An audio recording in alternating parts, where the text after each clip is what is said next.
Europe 1, bonjour. Raphaël Duchemin. 6h20 sur Europe 1, le 100e congrès des maires débute aujourd'hui. Vous serez 15 000 à y participer. Bonjour Vannick Berberian. Bonjour. Merci d'être avec nous, président des maires ruraux de France. Sur fond de grogne, dit-on, grogne au pluriel, Vannick Berberian ? Grogne au pluriel et grogne généralisée.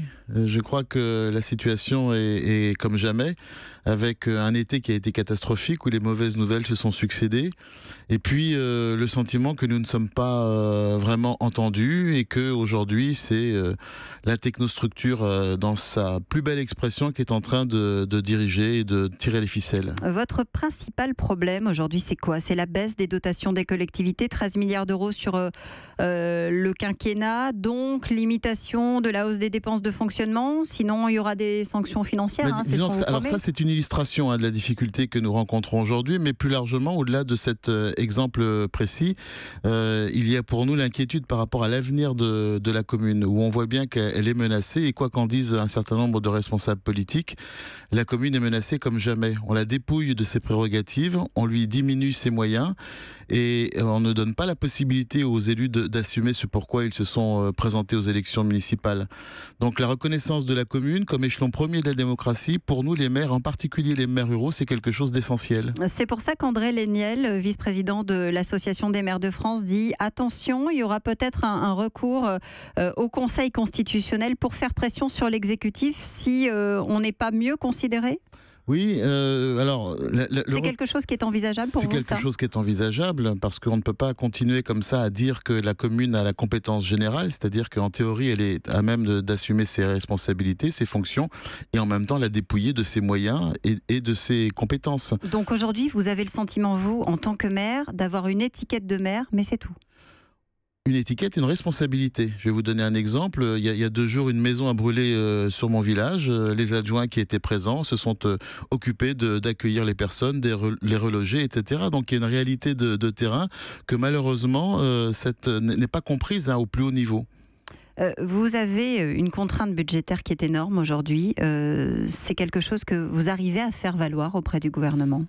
Vous remarquerez que quand on parle des finances des communes, on parle toujours des économies qui sont à réaliser, et on parle rarement de la ressource. Ces derniers jours, on a parlé beaucoup de l'optimisation fiscale.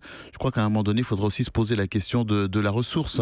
On ne peut pas passer son temps à diminuer les crédits, à diminuer les services publics, et en même temps ignorer ce qui se passe en amont. Alors justement, puisque vous parlez de la ressource, vous avez noté que Gérald Darmanin a voulu vous rassurer sur la suppression de la majeure partie de la taxe d'habitation. Elle sera intégralement compensée et aucun maire ne perdra 1 euro. Rassuré ou pas, vous, Vannick Berberian ? Bientôt Noël et bientôt la lettre au Père Noël. Il n'y a pas un élu qui croit à cette promesse-là. Pour quelle raison ? Par expérience. C'est pas la première fois qu'on nous promet des compensations, et on voit bien que si la première année la compensation est réelle, la deuxième elle diminue, et la troisième encore plus, et puis voilà, on l'a vu, les départements l'ont vu avec la dépense sociale par exemple. Donc c'est un affichage. C'est un mensonge ? C'est un mensonge. S'il est conscient de ce qu'il dit, oui, c'est un mensonge. Jacques Mézard, lui, a annoncé un geste en direction des maires, et les Échos croient savoir que le gouvernement s'oriente vers un assouplissement de la contrainte fixée aux collectivités locales. Ce geste, cet assouplissement, ce serait quoi pour vous ? Alors, ça va sembler un petit peu technique, mais en ce moment, il y a un sujet très chaud qui est celui de la compétence eau et assainissement, que la loi NOTRe précédente, votée par la majorité d'hier, a imposé, enfin a voté, qui consiste à transférer de manière obligatoire ce qui concerne l'eau et l'assainissement au niveau intercommunal. Et nous sommes beaucoup d'élus à constater que ça va renchérir le coût de l'eau. Et donc là, on a un exemple très précis de dépouillement de l'échelon communal. Donc si le gouvernement aujourd'hui revient sur cette obligation, et nous demandons que ce soit facultatif, dans ces cas-là, ce sera un bon signe. Jeudi, Emmanuel Macron va venir vous voir. Il doit vous dire quoi pour que ça se passe bien ? Il faut qu'il nous parle des territoires ruraux. Il faut qu'il nous parle de la commune. Ce sont 2 sujets qui ont été oubliés ces dernières années au fil des lois. L'aménagement de l'espace, l'équilibre des territoires, c'est une nécessité pour le pays. Pas uniquement les territoires ruraux, mais y compris les territoires urbains. Et on voudrait l'entendre sur cette question-là. Quel est son projet en matière d'aménagement des territoires, d'équilibre des territoires ? Et quelle place pour la commune dans notre architecture démocratique ? Sinon, il y aura un boycott de la conférence des territoires de la part des maires ? C'est possible. Nous verrons comment va se passer le congrès ces jours-ci. Comme vous le dites, les gens arrivent avec un paquet de grognes.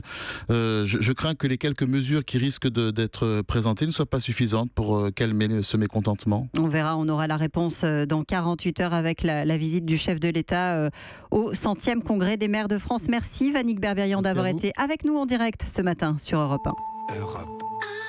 Europe 1.